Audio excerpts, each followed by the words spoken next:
बात उन दिनों की है जब श्रीराम का अश्वमेघ यज्ञ चल रहा था। श्रीराम के अनुज शत्रुघ्न के नेतृत्व में असंख्य वीरों की सेना सारे प्रदेश को विजित करती जा रही थी। यज्ञ का अश्व प्रदेश प्रदेश जा रहा था। इस क्रम में कई राजाओं के द्वारा यज्ञ का घोड़ा पकड़ा गया, लेकिन अयोध्या की सेना के आगे उन्हें झुकना पड़ा। शत्रुघ्न के अलावा सेना में हनुमान, सुग्रीव और भरत पुत्र पुष्कल सहित कई महारथी उपस्थित थे, जिन्हें जीतना देवताओं के लिए भी संभव नहीं था।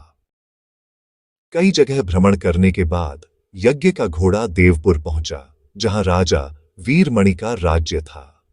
राजा वीरमणि अति धर्मनिष्ठ तथा श्री राम एवं महादेव के अनन्य भक्त थे। उनके दो पुत्र रुक्मांगद और शुभंगद वीरों में श्रेष्ठ थे। राजा वीरमणि के भाई वीर सिंह भी एक महारथी थे। राजा वीरमणि ने भगवान शंकर की तपस्या कर उन्हें प्रसन्न किया था और महादेव ने उन्हें उनकी और उनके पूरे राज्य की रक्षा का वरदान दिया था। महादेव के द्वारा रक्षित होने के कारण कोई भी उनके राज्य पर आक्रमण करने का साहस नहीं करता था। जब अश्व उनके राज्य में पहुंचा तो राजा वीरमणि के पुत्र रुक्मांगद ने उसे बंदी बना लिया और अयोध्या के सैनिकों से कहा कि यज्ञ का घोड़ा उनके पास है, इसलिए वे जाकर शत्रुघ्न से कहें कि विधिवत युद्ध कर वो अपना अश्व छुड़ा लें। जब रुक्मांगद ने ये सूचना अपने पिता को दी तो वो बड़े चिंतित हुए और अपने पुत्र से कहा कि अनजाने में तुमने श्रीराम के यज्ञ का घोड़ा पकड़ लिया है। श्रीराम हमारे मित्र हैं और उनसे शत्रुता करने का कोई औचित्य नहीं है, इसलिए तुम यज्ञ का घोड़ा वापस लौटा आओ। इस पर रुक्मांगद ने कहा कि हे पिताश्री, मैंने तो उन्हें युद्ध की चुनौती भी दे दी है, अतः अब उन्हें बिना युद्ध के अश्व लौटाना हमारा और उनका दोनों का अपमान होगा। अब तो जो हो गया है उसे बदला नहीं जा सकता, इसलिए आप मुझे युद्ध की आज्ञा दें। पुत्र की बात सुनकर वीरमणि ने उसे सेना सुसज्जित करने की आज्ञा दे दी। राजा वीरमणि अपने भाई वीर सिंह और अपने दोनों पुत्र रुक्मांगद और शुभांगद के साथ विशाल सेना लेकर युद्ध क्षेत्र में आ गए। इधर जब शत्रुघ्न को सूचना मिली कि उनके यज्ञ का घोड़ा बंदी बना लिया गया है, तो वो बहुत क्रोधित हुए एवं अपनी पूरी सेना के साथ युद्ध के लिए युद्ध क्षेत्र में आ गए। उन्होंने पूछा कि उनकी सेना से कौन अश्व को छुड़ाएगा, तो भरत पुत्र पुष्कल ने कहा कि ताताश्री, आप चिंता न करें, आपके आशीर्वाद और श्री राम के प्रताप से मैं आज ही इन सभी योद्धाओं को मारकर अश्व को मुक्त करता हूं। वे दोनों इस प्रकार बात कर रहे थे कि पवन सुत हनुमान ने कहा कि राजा वीरमणि के राज्य पर आक्रमण करना स्वयं परमपिता ब्रह्मा के लिए भी कठिन है, क्योंकि ये नगरी महाकाल द्वारा रक्षित है। अतः उचित यही होगा कि पहले हमें बातचीत द्वारा राजा वीरमणि को समझाना चाहिए, और अगर हम न समझा पाए तो हमें श्रीराम को सूचित करना चाहिए। राजा वीरमणि श्रीराम का बहुत आदर करते हैं, इसलिए वे उनकी बात नहीं टाल पाएंगे। हनुमान की बात सुनकर श्री शत्रुघ्न बोले कि हमारे रहते अगर श्रीराम को युद्ध भूमि में आना पड़े, ये हमारे लिए अत्यंत लज्जा की बात है। अब जो भी हो, हमें युद्ध तो करना ही पड़ेगा। ये कहकर वे सेना सहित युद्ध भूमि में पहुंच गए। भयानक युद्ध छिड़ गया। भरत पुत्र पुष्कल सीधा जाकर राजा वीरमणि से भिड़ गया। दोनों अतुलनीय वीर थे और वे तरह तरह के शस्त्रों का प्रयोग करते हुए युद्ध करने लगे।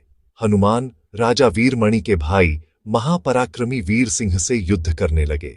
वहीं रुक्मांगद और शुभांगद ने शत्रुघ्न पर धावा बोल दिया। पुष्कल और वीरमणि में बड़ा घमासान युद्ध हुआ। अंत में पुष्कल ने वीरमणि पर 8 नाराज बाणों से वार किया। इस वार को राजा वीरमणि सह नहीं पाए और मूर्छित होकर अपने रथ पर गिर पड़े। वीरसिंह ने हनुमान पर कई अस्त्रों का प्रयोग किया, पर उन्हें कोई हानि न पहुंचा सके। हनुमान ने एक विकट पेड़ से वीरसिंह पर वार किया, जिससे वीरसिंह रक्तवमन करते हुए मूर्छित हो गए। उधर श्री शत्रुघ्न और राजा वीरमणि के पुत्रों में असाधारण युद्ध चल रहा था। अंत में कोई चारा न देखकर शत्रुघ्न ने दोनों भाइयों को नागपाश में बांध लिया। अपनी विजय देखकर शत्रुघ्न की सेना के सभी वीर सिंहनाद करने लगे। उधर राजा वीरमणि की मूर्छा दूर हुई तो उन्होंने देखा कि उनकी सेना हार के कगार पर है। ये देखकर उन्होंने भगवान रुद्र का स्मरण किया। महादेव ने अपने भक्त को मुसीबत में जानकर वीरभद्र के नेतृत्व में नंदी, भृंगी सहित सारे गणों को युद्ध क्षेत्र में भेज दिया। महाकाल के सारे अनुचर उनकी जय जयकार करते हुए अयोध्या की सेना पर टूट पड़े। शत्रुघ्न, हनुमान और सारे लोगों को लगा कि जैसे प्रलय आ गया हो। जब उन्होंने भयानक मुख वाले रुद्रावतार वीरभद्र, नंदी, भृंगी सहित महादेव की सेना देखी तो सारे सैनिक भय से कांप उठे। शत्रुघ्न ने हनुमान से कहा कि जिस वीरभद्र ने बात ही बात में दक्ष प्रजापति का मस्तक काट डाला था और जो तेज और समता में स्वयं महाकाल के समान है, उसे युद्ध में कैसे हराया जा सकता है। ये सुनकर पुष्कल ने कहा कि हे तातश्री, आप दुखी मत हो, अब तो जो भी हो हमें युद्ध तो करना ही पड़ेगा। ये कहते हुए पुष्कल वीरभद्र से, हनुमान नंदी से और शत्रुघ्न भृंगी से जा भिड़े। पुष्कल ने अपने सारे दिव्यास्त्रों का प्रयोग वीरभद्र पर कर दिया, लेकिन वीरभद्र ने बात ही बात में उसे काट दिया। उन्होंने पुष्कल से कहा कि हे बालक, अभी तुम्हारी आयु मृत्यु को प्राप्त होने की नहीं हुई है, इसीलिए युद्ध क्षेत्र से हट जाओ। उसी समय पुष्कल ने वीरभद्र पर शक्ति से प्रहार किया, जो सीधे उनके मर्मस्थान पर जाकर लगा। इसके बाद वीरभद्र ने क्रोध से थर्राते हुए एक त्रिशूल से पुष्कल का मस्तक काट लिया और भयानक सिंहनाद किया। उधर भृंगी आदि गणों ने शत्रुघ्न पर भयानक आक्रमण कर दिया। अंत में भृंगी ने महादेव के दिए पाश में शत्रुघ्न को बांध दिया। हनुमान अपनी पूरी शक्ति से नंदी से युद्ध कर रहे थे। उन दोनों ने ऐसा युद्ध किया जैसा पहले किसी ने नहीं किया था। दोनों श्रीराम के भक्त थे और महादेव के तेज से उत्पन्न हुए थे। काफी देर लड़ने के बाद कोई और उपाय न देखकर नंदी ने शिवास्त्र का प्रयोग कर हनुमान को पराभूत कर दिया। अयोध्या के सेना की हार देखकर राजा वीरमणि की सेना में जबरदस्त उत्साह आ गया और वे बाकी बचे सैनिकों पर टूट पड़े। ये देखकर हनुमान ने शत्रुघ्न से कहा कि मैंने आपसे पहले ही कहा था कि ये नगरी महाकाल द्वारा रक्षित है, लेकिन आपने मेरी बात नहीं मानी। अब इस संकट से बचाव का एक ही उपाय है कि हम सब श्रीराम को याद करें। ऐसा सुनते ही सारे सैनिक शत्रुघ्न, पुष्कल एवं हनुमान सहित श्रीराम को याद करने लगे। अपने भक्तों की पुकार सुनकर श्रीराम तत्काल ही लक्ष्मण और भरत के साथ वहां आ गए। अपने प्रभु को आया देख सभी हर्षित हो गए एवं सबको ये विश्वास हो गया कि अब हमारी विजय निश्चित है। श्रीराम के आने पर जैसे पूरी सेना में प्राण का संचार हो गया। श्रीराम ने सबसे पहले शत्रुघ्न को मुक्त कराया और उधर लक्ष्मण ने हनुमान को मुक्त करा दिया। जब श्रीराम, लक्ष्मण और भरत ने देखा कि पुष्कल मृत्यु को प्राप्त हो चुके हैं तो उन्हें बड़ा दुख हुआ। भरत तो शोक में मूर्छित हो गए।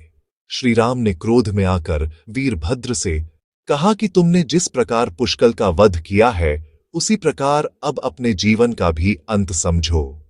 ऐसा कहते हुए श्रीराम ने सारी सेना के साथ शिवगणों पर धावा बोल दिया।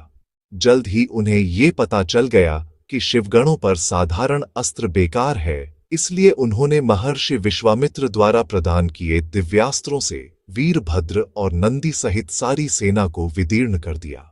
श्रीराम के प्रताप से पार न पाते हुए सारे गणों ने एक स्वर में महादेव का आवाहन करना शुरू कर दिया।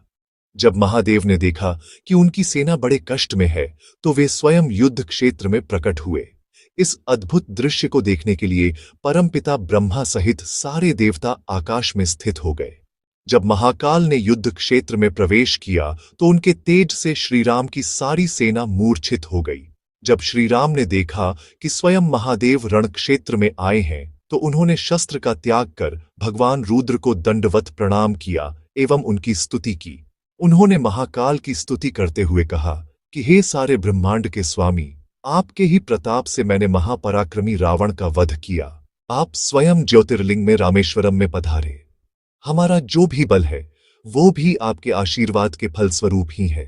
ये जो अश्वमेघ यज्ञ मैंने किया है वो भी आपकी ही इच्छा से ही हो रहा है, इसलिए हम पर कृपा करें और इस युद्ध का अंत करें। ये सुनकर भगवान रुद्र बोले कि हे राम, आप स्वयं विष्णु के दूसरे रूप हैं। मेरी आपसे युद्ध करने की कोई इच्छा नहीं है, फिर भी चूंकि मैंने अपने भक्त वीरमणि को उसकी रक्षा का वरदान दिया है इसलिए मैं इस युद्ध से पीछे नहीं हट सकता, अतः संकोच छोड़कर आप युद्ध करें। श्री राम ने इसे महाकाल की आज्ञा मानकर युद्ध करना शुरू किया। दोनों में महान युद्ध छिड़ गया, जिसे देखने देवता लोग आकाश में स्थित हो गए। श्री राम ने अपने सारे दिव्यास्त्रों का प्रयोग महाकाल पर कर दिया, पर उन्हें संतुष्ट नहीं कर सके। अंत में उन्होंने पाशुपतास्त्र का संधान किया और भगवान शिव से बोले कि हे प्रभु, आपने ही मुझे ये वरदान दिया है कि आपके द्वारा प्रदत्त इस अस्त्र से त्रिलोक में कोई पराजित हुए बिना नहीं रह सकता। इसलिए हे महादेव, आपकी ही आज्ञा और इच्छा से मैं इसका प्रयोग आप पर ही करता हूं। ये कहते हुए श्री राम ने वो महान दिव्यास्त्र भगवान शिव पर चला दिया। वो अस्त्र सीधा महादेव के हृदय स्थल में समा गया और भगवान रुद्र इससे संतुष्ट हो गए। उन्होंने प्रसन्नता पूर्वक श्री राम से कहा कि आपने युद्ध में मुझे संतुष्ट किया है, इसलिए जो इच्छा हो वर मांग लें। इस पर श्री राम ने कहा कि हे भगवान, यहाँ इस युद्ध क्षेत्र में भ्राता भरत के पुत्र पुष्कल के साथ असंख्य योद्धा वीरगति को प्राप्त हो गए हैं, उन्हें कृपया जीवन दान दीजिए। महादेव ने मुस्कुराते हुए तथास्तु कहा और पुष्कल समेत दोनों ओर के सारे योद्धाओं को जीवित कर दिया। इसके बाद उनकी आज्ञा से राजा वीरमणि ने यज्ञ का घोड़ा श्री राम को लौटा दिया और अपना राज्य रुक्मांगद को सौंपकर वे भी शत्रुघ्न के साथ आगे चल दिए।